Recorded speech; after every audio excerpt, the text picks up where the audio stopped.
All right, welcome back to Let's Talk Bach. This one's going to be super quick. Clearly, it's just the scoreboard. I don't have my face. I was going to try to make it. Yeah, I'm playing in the background. I was going to try to make it a little bit easier for myself to edit this audio. But what we're going to be doing in this one is, like the intro said, we're going to be doing some Baccarat scoreboard breakdown. And so right here, as you can see, I'm going to be plugging this in. And that is our trigger, right? It's our Panda Chase Strategy trigger. Blue followed by tie. This one right here, I like this one a lot better. So let's say you walked in when that trigger hit, or you walked in when this trigger hit. But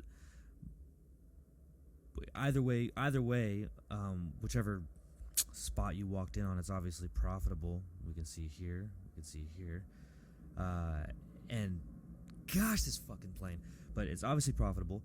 But whatever spot you walked in, I like this one better with the natural 9 player blue run. This one here, with it when it jumps right to red, I wouldn't give up on it. I wouldn't be like, oh man, shit, this is a bad sign. Because a lot of people say, hey, why wouldn't you just bet blue every single hand if you think that panda's gonna come?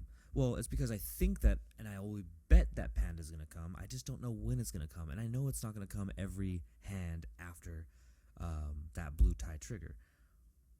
I know that it's going to come. Well, at least I'm betting that it's going to come. I don't know it's going to come, and that's why I always, disclaim you're still going to have to get lucky with this strategy. I just think that this is fun.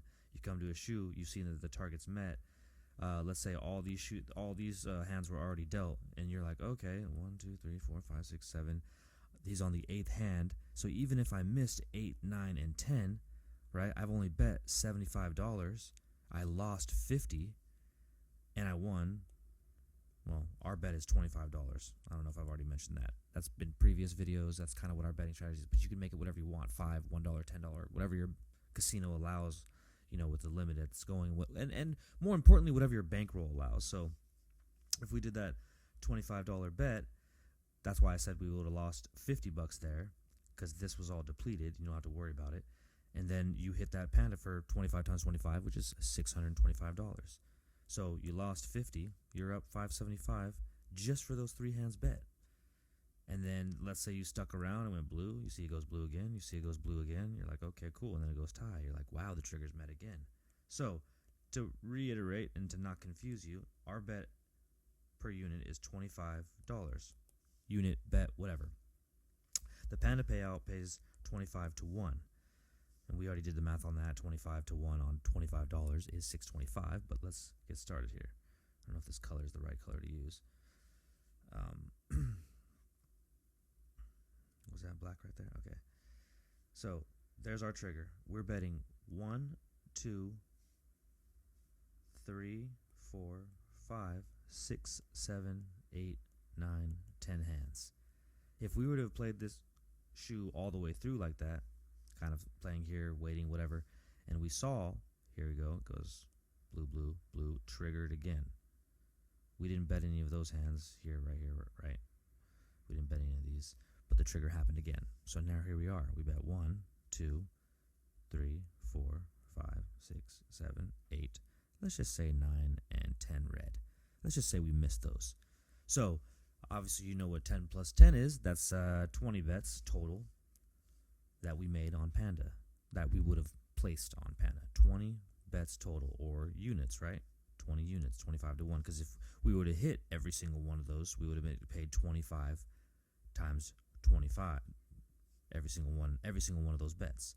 Which, not that I haven't seen that. I think there's a previous video with that exact board where there's like 5 pandas in that run of 10 hands. Because the strategy is very, very, very simple. If you haven't already seen it in the previous videos, go check out one of those videos. It is basically when the blue trigger hit blue followed by tie is triggered or hits in any whatever easy baccarat, I'm going to bet panda for 10 hands straight.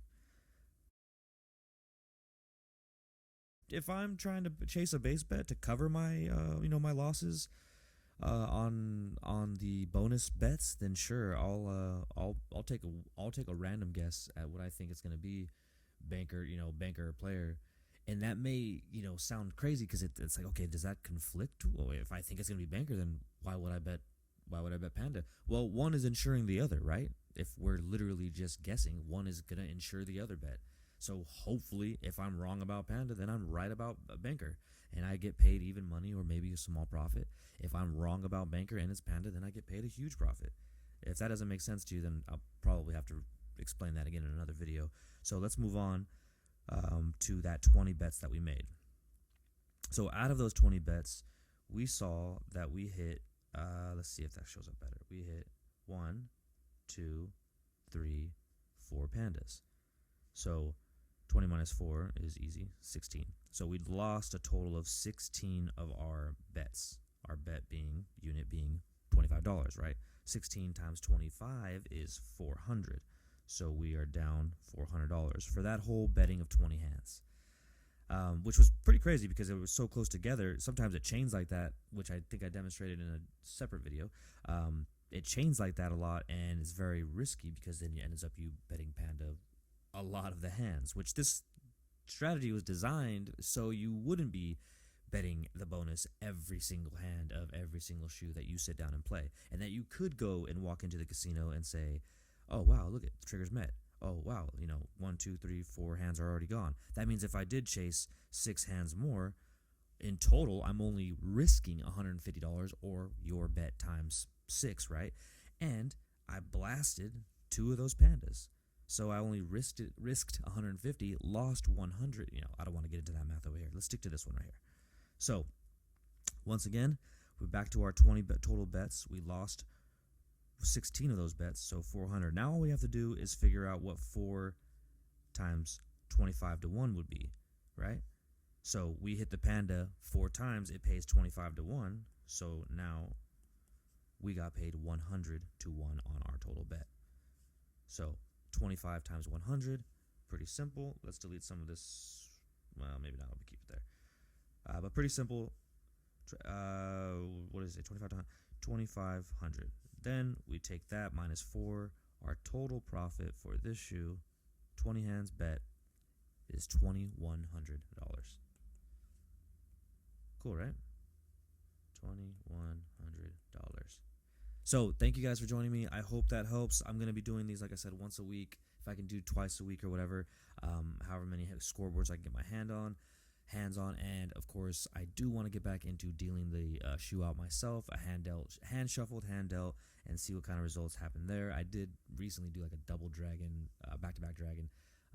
So it's just fun, and it's fun to kind of collect some results from those shoes.